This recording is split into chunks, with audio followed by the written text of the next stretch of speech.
Pada saat yang sama, Ye Chen membuat segel tangan, dan aliran energi sejati yang samar mengalir dari ujung jarinya. Xia Ruoxue dan ibunya tidak dapat melihat energi sebenarnya, tetapi sejak perubahan sikap Ye Chen setelah menembakkan jarum perak, mereka percaya bahwa Ye Chen mengetahui ilmu pengobatan. Ye Chen memejamkan matanya, melepaskan indera spiritualnya, dan dengan halus mengendalikan jarum-jarum perak itu. Detik berikutnya, jarum perak yang dimasukkan ke tubuh nenek Xia Ruoxue benar-benar bergerak. Bagaimana mungkin? Setelah menyaksikan pemandangan aneh ini, mata ibu Xia membelalak, jantungnya berdebar kencang, dan persepsinya terhadap Ye Chen berubah total. Tatapannya tertuju pada Ye Chen. Sebenarnya siapa anak ini? Dari mana dia mempelajari semua kemampuan sihir luar biasa ini? Ye Chen tidak berhenti. Dia mengeluarkan beberapa jarum perak lagi. Menggunakan ki untuk mengendalikan jarum. Ibu Xia tak lagi bisa menahan keterkejutannya dan berseru kaget. Mendengar suara itu, Xia Ruoxue menatap ibunya dengan penasaran dan berbisik, "Bu, apa itu, menggunakan ki untuk mengendalikan jarum?" Ibu Xia berpikir sejenak, tetapi akhirnya tetap diam. Ye Chen sama sekali mengabaikan dua orang di belakangnya, baginya, ini baru permulaan. Kemudian gunakan energi sejati Anda untuk menghidupkan kembali formasi ini. Ini adalah teknik terkuat yang telah dipelajari Ye Chen dalam beberapa tahun terakhir. Mereka bahkan bisa menyelamatkan seseorang dari ambang kematian. 5, 4, 3, 2, 1. Ye Chen menghitung dalam hati, dan begitu sampai pada angka 1, matanya menyipit, dan dia menunjuk dahi nenek Xia Ruoxue dengan jarinya. Energi sejati yang meluap mengalir dari sela-sela alisnya ke seluruh tubuhnya. Tak lama kemudian, Ye Chen melihat gumpalan energi hitam di atas dada nenek Xia Ruoxue. Matanya sedingin es. Hancurkan. Kabut hitam itu jelas merasakan ada sesuatu yang salah dan mencoba melarikan diri, tetapi sudah terlambat. Ye Chen telah memadatkan sebuah susunan di tubuh nenek Xia Ruoxue, hanya menunggu aura hitam ini. Saat energi hitam meledak keluar dari tubuh nenek Xia Ruoxue, awan energi hitam itu terperangkap. Tidak ada tempat untuk melarikan diri. Jika kau ingin pergi, bawalah hadiahku ini untuk si monster di pegunungan Kunlun. Dengan raungan yang penuh amarah, Ye Chen mengeluarkan setetes darah esensi, yang langsung ditembakkan ke kabut hitam itu. Seketika itu juga, kabut hitam itu tampak bertemu dengan sesuatu yang sangat menakutkan, dan langsung terbakar dalam kobaran api. Hanya dalam beberapa detik, energi hitam itu terbakar habis. Bau tak sedap tercium dari bangsal tersebut. Ye Chen menghela napas panjang, meletakkan tangannya di belakang punggung, dan memandang ke arah Gunung Kunlun. Dia tersenyum, lekukan bibirnya seperti malaikat maut yang menatap mangsanya. Sementara itu, jauh di dalam pegunungan Kunlun, puluhan anggota keluarga Qin berdiri di luar halaman bergaya kuno, dengan cemas menunggu sesuatu. Kerumunannya sangat besar, pemandangan yang luar biasa. Ketulusan terpancar jelas di wajah setiap orang. Tidak jauh dari situ, seorang pemuda berwajah menyeramkan duduk bersila, mengalirkan energi batinnya, jelas bermaksud menggunakan waktu menunggu untuk mengembangkan kekuatan batinnya. Dia adalah Qin Zhengyang, salah satu dari 10 jenius terkemuka di Provinsi Jiangnan. Tiba-tiba, Qin Zhengyang menyadari sesuatu, membuka matanya, dan ekspresi ngeri terpancar di wajahnya. Darahnya mengalir deras ke kepalanya, dan dia mencoba menahan sesuatu. Dia tidak bisa menahan diri lagi dan memuntahkan seteguk darah sambil mendesah, "Pof." Wajahnya pucat pasi, tubuhnya ambruk ke tanah, sangat lemah. Beberapa tetua keluarga Qin dengan jelas memperhatikan sesuatu dan segera berkumpul. Tuan muda, ada apa?" Tepat ketika mereka hendak membantu Qin Zhengyang berdiri, suara gemuruh yang memekakkan telinga mengguncang bumi. Siapa sih yang mematahkan mantraku? Siapa sih? Wajah Qin Zhengyang meringis marah, dia hanya menggunakan mantra ini pada satu orang. Itu adalah nenek dari pihak ibu Xia Ruoxue. Gurunya mengajarkan teknik ini kepadanya untuk mengendalikan orang-orang tertentu.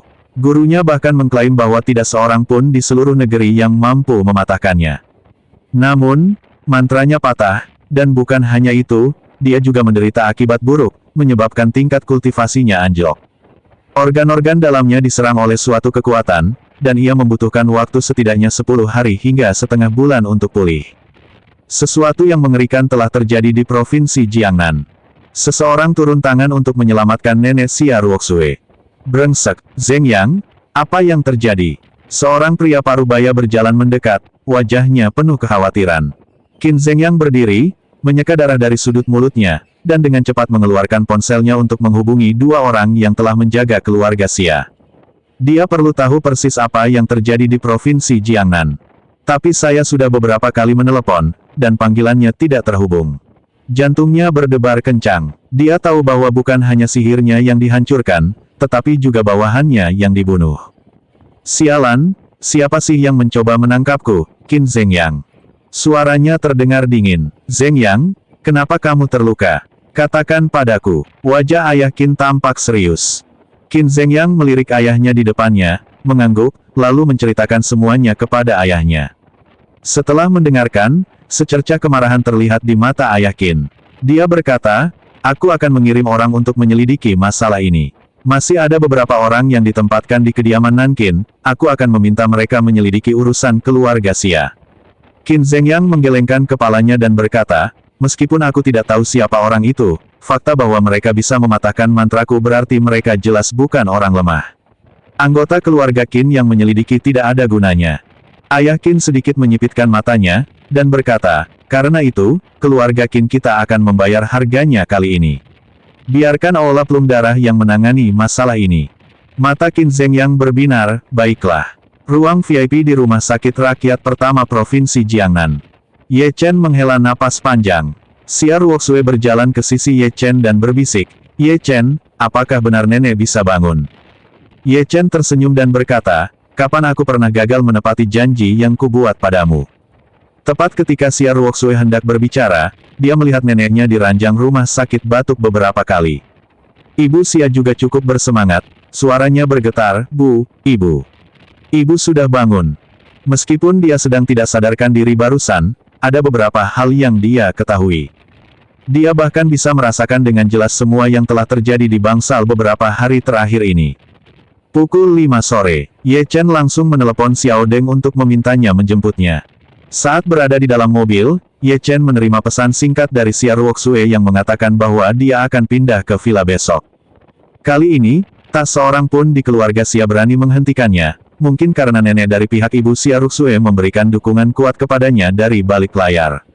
20 menit kemudian, Ye Chen kembali ke villa. Begitu membuka pintu villa, matanya menjadi dingin, dan dia menciptakan bilah angin di tangannya, yang kemudian dia tembakkan. Ada orang di villa itu. Dia tinggal sendirian saat ini, jadi tidak mungkin ada orang lain di sana. Tepat saat itu, sebuah suara dingin terdengar, kau melihat tubuhku kemarin, dan kau sudah berpaling dariku. Laki-laki memang tidak baik. Ye Chen menutup pintu dan secara alami memperhatikan seorang wanita cantik dengan sikap acuh tak acuh yang duduk di sofa. Lu Hansuang. Yang mengejutkan, Lu Hansuang dengan mudah menembus pedang anginnya. Ye Chen duduk di sofa, memandang Lu Hansuang dengan penuh minat. Hari ini, Lu Hansuang tidak mengenakan pakaian serba hitam.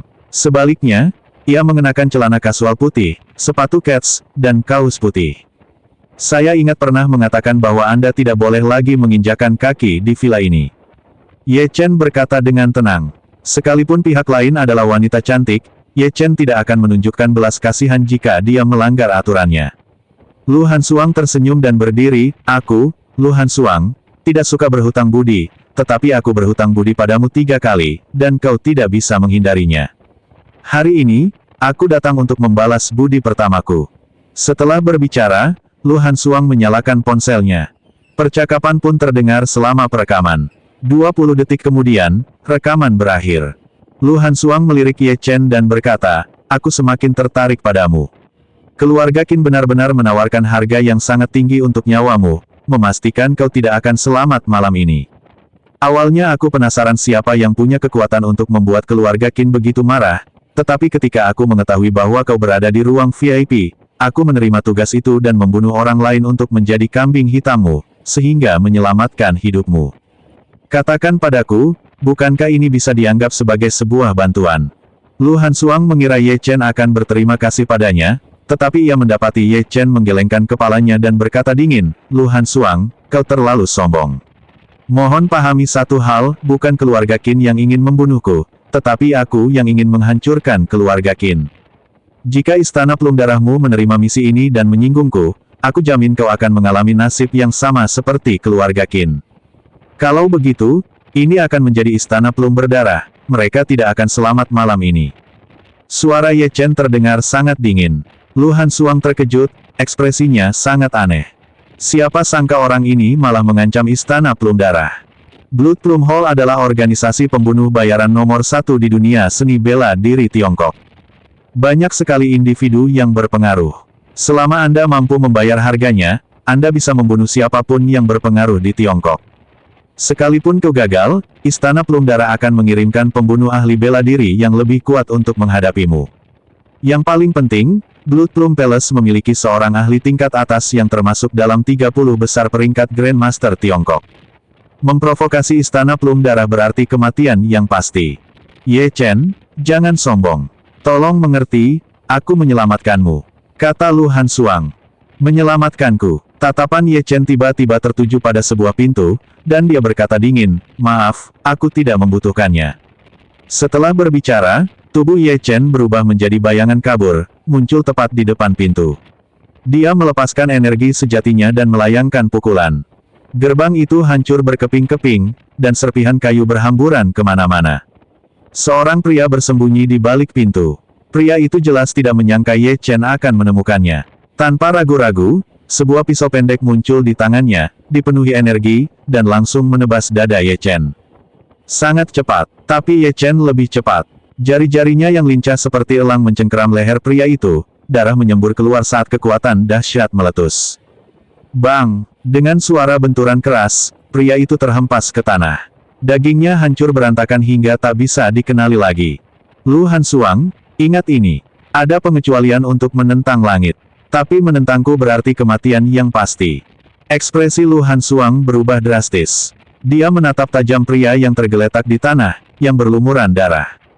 Karena pria ini juga berasal dari Istana Plum Darah. Kali ini, keluarga Qin benar-benar melakukan dua persiapan. Dia tidak hanya menerima misi itu, tetapi ada orang lain yang benar-benar menerima misi untuk membunuh Ye Chen. Pertanyaan kuncinya adalah, bagaimana Ye Chen menemukan hal ini? Dia baru saja memasuki rumah. Pria yang tergeletak di tanah itu mengerang kesakitan, merasa seolah tulang-tulang di punggungnya hancur berkeping-keping, dengan darah terus mengalir keluar. Dia menatap Ye Chen dengan saksama, pedang pendeknya berkilauan saat dia mengayunkannya, berniat menebas Ye Chen, ketika tiba-tiba kakinya yang besar menghantam tanah. Mereka menginjak langsung lengannya. Patah. Tulang di lengannya benar-benar patah. Ah! Pria itu berteriak lagi, tetapi suaranya segera berhenti. Karena tangan kanan Ye Chen sudah mencengkeram lehernya, mengangkatnya dengan paksa. Siapa yang mengirimmu? Suara Ye Chen terdengar sedingin es. Hal itu membuat pria ini merasa seolah-olah dia berdiri di tepi jurang, seolah-olah dia telah jatuh ke dalam gua es. Wajah pria itu memucat, lalu perlahan membiru. Rasa sesak napas menyebabkannya kesakitan luar biasa. Matanya merah dan bengkak. Dia ingin berbicara, tetapi tidak bisa mengucapkan sepatah kata pun. Tepat saat itu, Ye Chen memperhatikan sekuntum bunga plum merah samar di bawah poni pria itu, persis sama dengan sekuntum bunga plum merah di antara alis Lu Hansuang. Dengan sekali gerakan pergelangan tangannya, dia membanting pria itu ke tanah sekali lagi. Klik klik klik. Kemudian terdengar lagi suara tulang retak. Pria ini ikut bersamamu. Apakah ini yang kau sebut menyelamatkanku? Kata Ye Chen kepada Lu Hansuang dengan acuh tak acuh. Wajah Lu Hansuang pucat pasi. Dia melirik pria itu dan menggelengkan kepalanya dengan keras. Aku bahkan tidak tahu orang ini ada. Sialan, dia juga mengambil misi yang sama. Pria yang tergeletak di tanah itu bernapas terengah-engah, wajahnya pucat pasi. Siapa sangka orang yang akan mereka bunuh kali ini akan begitu menakutkan. Dia sama sekali tidak memiliki kekuatan untuk melawan balik. Tiba-tiba, tatapan dinginnya beralih ke Lu Hansuang, dan dia meraung, Lu Hansuang, tahukah kau apa yang kau lakukan? Kau telah melanggar aturan. Jika organisasi mengetahuinya, kau pasti akan mati. Saya menyarankan Anda untuk segera membunuh orang ini, atau Anda akan berada dalam bahaya besar. Dia hampir berteriak saat mengucapkan kalimat terakhir. Ye Chen melirik pria yang tergeletak di tanah dan menginjaknya, kau terlalu banyak bicara omong kosong. Siapapun yang berani membunuhku akan mati, dan kau tidak terkecuali. Ye Chen tiba-tiba mengerahkan kekuatannya, dan dengan satu tendangan, pria ini pasti akan menjadi mayat. Saat itu juga, Lu Hansuang menyadari apa yang sedang terjadi dan dengan cepat berkata, jangan bunuh dia. Bunuh dia, dan Istana Plum Darah pasti akan tahu bahwa misinya gagal. Kemudian seseorang akan datang untuk menyelidiki masalah ini secara menyeluruh. Jika mereka mengetahui bahwa kau membunuhnya, Istana Plum Darah akan mengirimkan para ahli yang lebih kuat untuk memburumu. Ini akan menjadi mimpi buruk bagimu.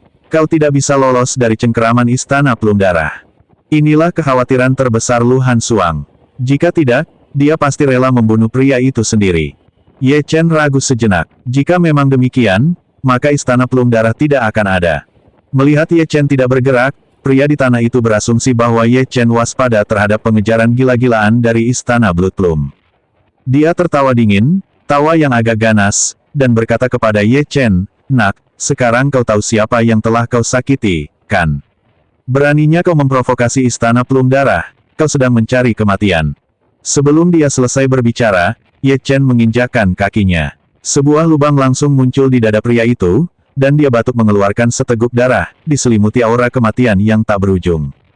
Sebelum meninggal, sebuah suara yang terputus-putus terngiang di telinganya. Sudah kukatakan, jika Istana Plum Darah berani memprovokasiku lagi, aku akan memusnahkan mereka.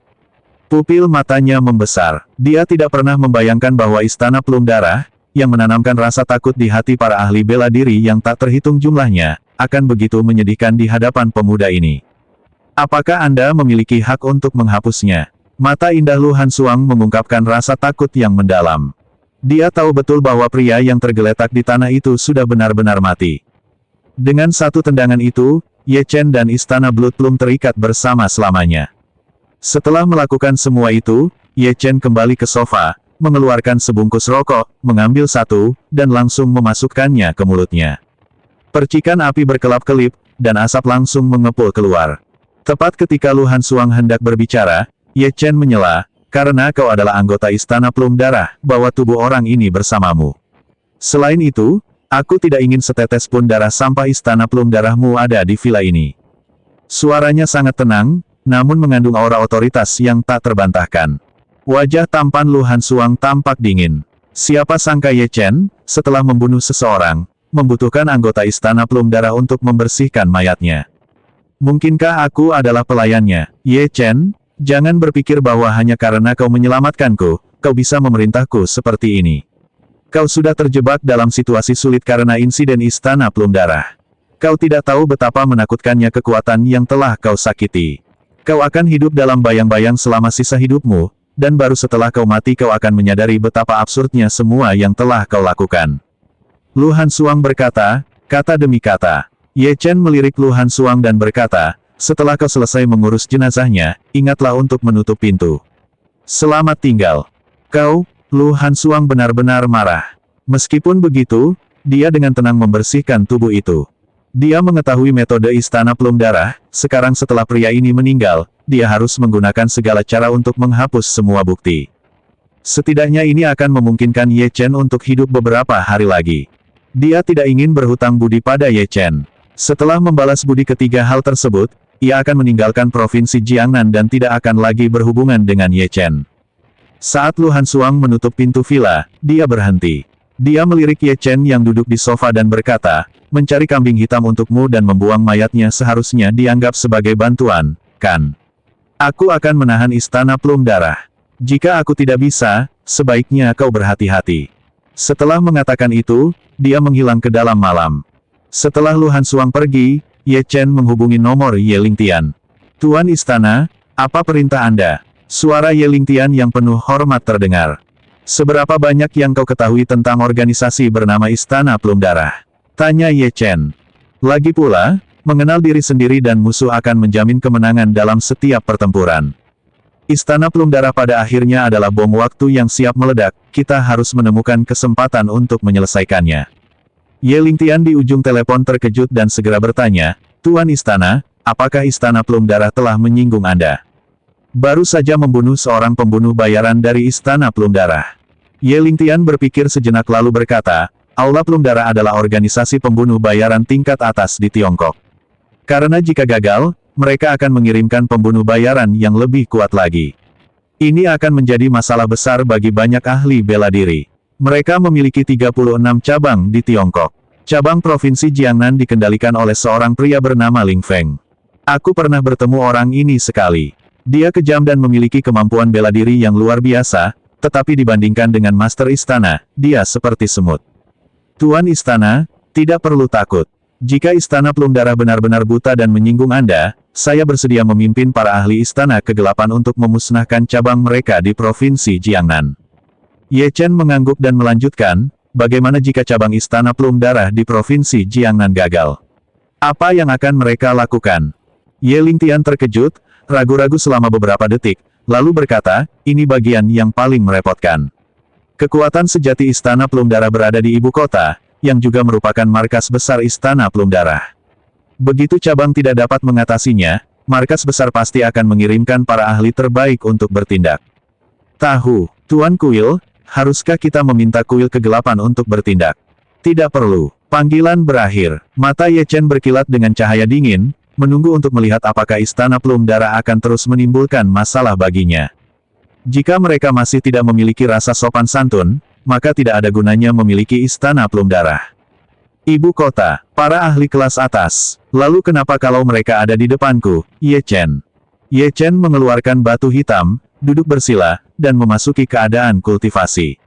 Hari ini, dia akan menembus ke tingkat ketiga alam pergerakan Ki dalam sekali serang. Dengan kekuatan absolut, bahkan orang atau masalah yang paling merepotkan pun dapat terbelah menjadi dua dengan satu tebasan pedang. Batu hitam itu melayang di sekitar Ye Chen, melepaskan energi spiritual yang telah diserapnya dari Liontin Giok. Seketika itu, seluruh villa dipenuhi energi spiritual. Ye Chen menelan 2 pil, dan efek pengobatan yang sangat kuat meledak di dantiannya.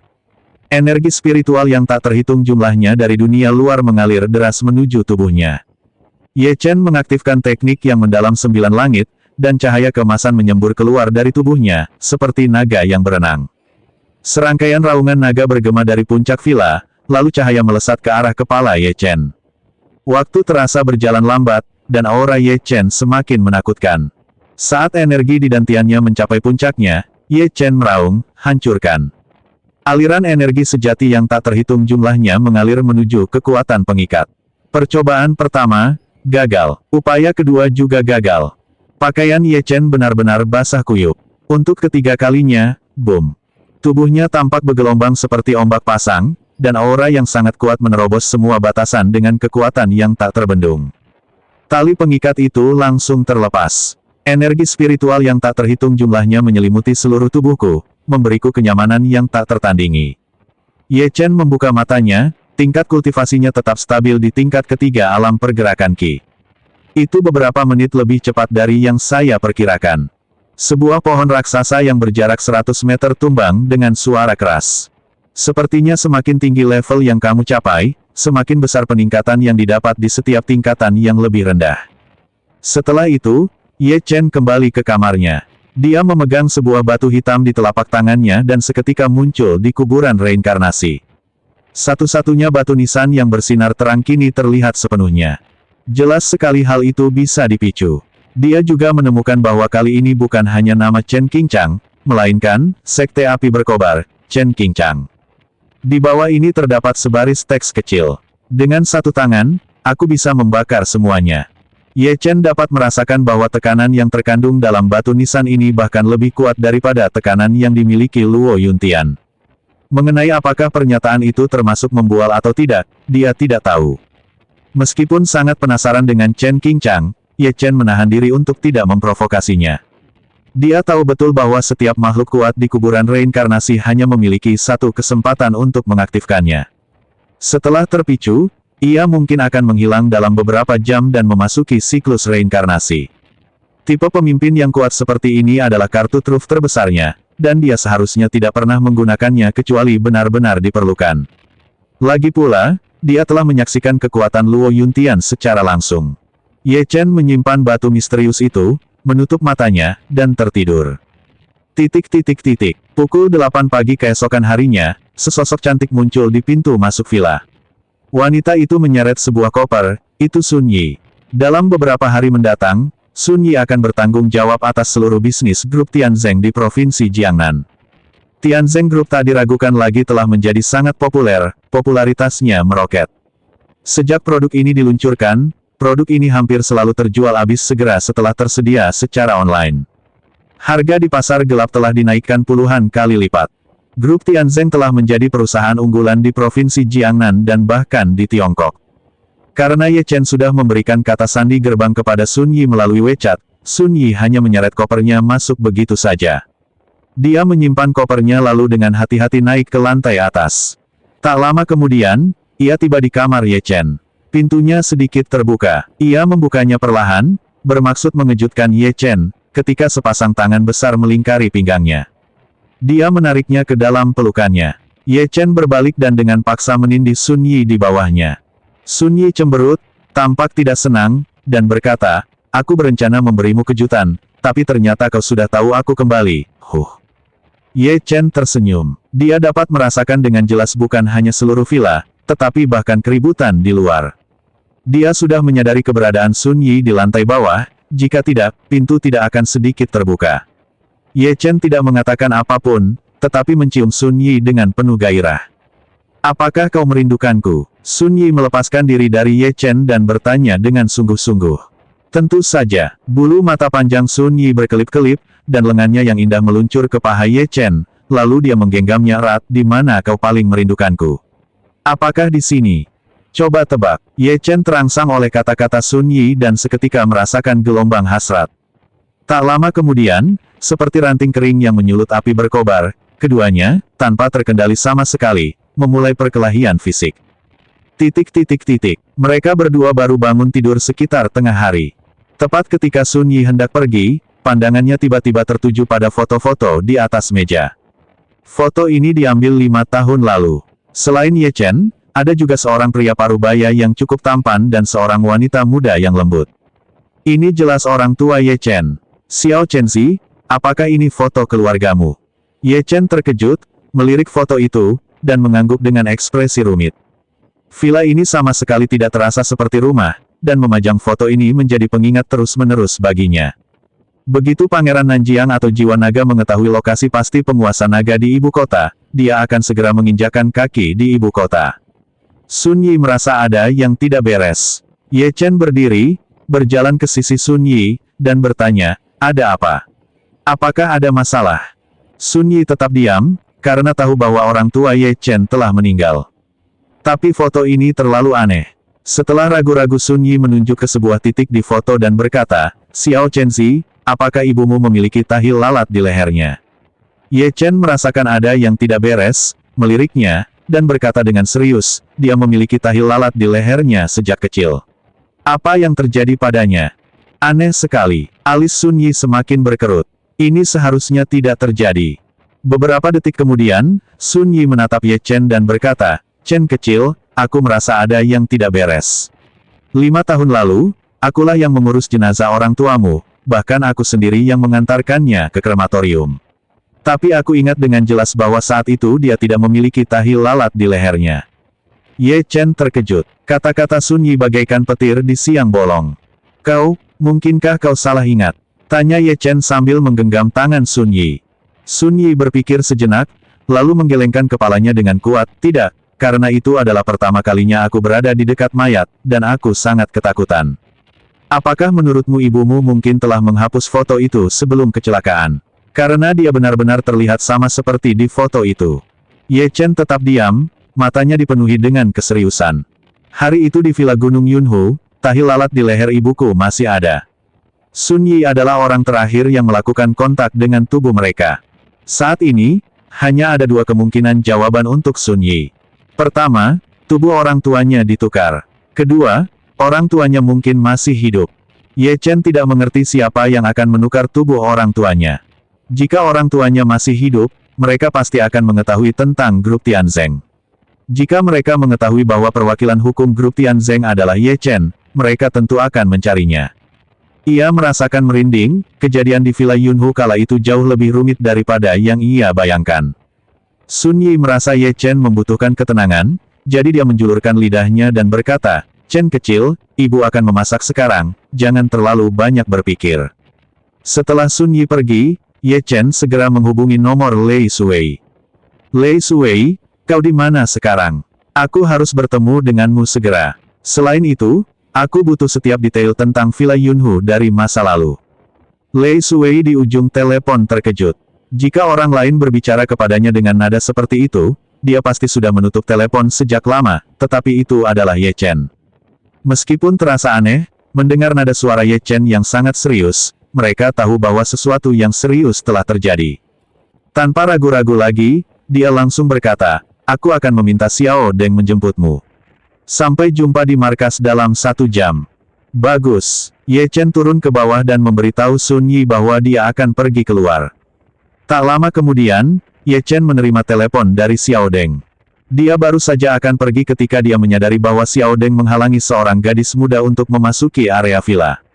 Ada apa? Tanya Ye Chen. Begitu dia selesai berbicara, wanita itu berbalik, dan yang mengejutkan Ye Chen, dia mengenalinya. Chu Suran, kenapa perempuan jalang itu ada di sini? Pertanyaan kuncinya adalah, bagaimana dia tahu tentang tempat ini? Xiao Deng segera menghampiri dan berkata kepada Ye Chen, Tuan Ye, wanita ini bersikeras ingin bertemu Anda. Dia bahkan mengatakan dia mengenal Anda. Ye Chen mendengus dingin, aku tidak mengenalnya. Setelah mengatakan itu, dia bersiap untuk masuk ke dalam mobil.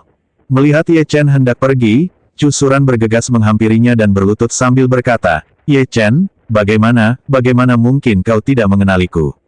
Kita pernah satu kelas di SMA, dan kamu pernah bilang kamu menyukaiku. Merayu Ye Chen. Ayahnya menyinggung keluarga Meng, sebuah klan ahli bela diri di Jiangcheng, karena satu kejadian. Sekarang setelah keluarga Jin dan Jiang menghilang, otoritas keluarga Meng di Jiangcheng menjadi sangat menakutkan. Keluarga Meng telah bersumpah untuk menghancurkan keluarga Chu, dan satu-satunya yang dapat menghentikan keluarga Meng adalah Ye Chen. Selain itu, keluarga Chu tahu betul bahwa keluarga Meng melakukan ini untuk menunjukkan kepada Ye Chen. Lagi pula, 2 dari 3 keluarga bela diri utama di Jiangcheng telah menghilang, dan keduanya memiliki hubungan dengan Ye Chen. Demi melindungi diri dan mengambil hati Ye Chen, hal pertama yang dipikirkan keluarga Meng adalah menargetkan keluarga Chu. Dia tidak punya pilihan. Ye Chen melirik orang lain itu, lalu mengangkat kaki kanannya dan menendangnya hingga terpental. Chu Suran terjatuh beberapa meter jauhnya, darah mengalir dari sudut mulutnya. Jika aku melihatmu lagi di vilaku, aku akan menghapusmu tanpa ampun. Pukul 2 siang, Pangkalan Jiwa Naga. Ruang pertemuan khusus. Ye Chen bertemu Yingqing dan Lei Shuwei. Yingqing meletakkan setumpuk berkas rahasia di depan Ye Chen. Tuan Ye, ini semua detail yang dimiliki Dragon Soul mengenai kediaman Yunhu dari masa lalu. Terima kasih, kata Ye Chen. Mendengar kedua kata itu, Yingqing dan Lei Shuwei sama-sama terkejut. Si iblis ini beneran bisa mengucapkan 2 kata itu. Astaga, ini bahkan lebih sulit daripada komet yang menabrak bumi. Keduanya saling pandang dan sama-sama melihat keterkejutan di mata masing-masing. Ye Chen sama sekali mengabaikan mereka berdua dan membuka seluruh berkas, memeriksa setiap detailnya. 20 menit kemudian, Ye Chen mendongak ke arah Lei Shuwei dan bertanya, saat itu, apakah kau yakin orang tuaku sudah meninggal? Ekspresi Lei Shuwei berubah sangat aneh, Tuan Ye, laporan kematian sudah dikeluarkan, bagaimana mungkin itu palsu? Tapi aku menemukan bahwa seseorang mungkin telah menukar tubuh orang tuaku. Suara dingin Ye Chen menggema. Apa? Ekspresi Lei Shuwei dan Yingqing berubah drastis pada saat yang bersamaan. Meskipun terkejut, jelas bahwa hal ini bukanlah sesuatu yang mustahil. Bagi beberapa narapidana hukuman mati tertentu, jika mereka berguna bagi militer, mereka akan menggunakan berbagai cara untuk menipu pihak berwenang. Mereka bahkan mungkin memberikan identitas baru kepada orang lain. Namun keluarga Ye terlalu aneh. Tidak mungkin ada orang yang melakukan itu. Ye Chen kemudian menceritakan penemuan Sun Yi, yang membuat Lei Shuwei semakin mengerutkan kening. Beberapa detik kemudian, dia sepertinya menyadari sesuatu, menatap Ye Chen, dan berkata, Tuan Ye, masalah ini tidak ditangani oleh Dragon Soul saat itu. Isi berkas itu hanyalah data jaringan. Jika Tuan Ye benar-benar ingin mengetahui beberapa detail dari masa lalu, kamu perlu mencari seseorang.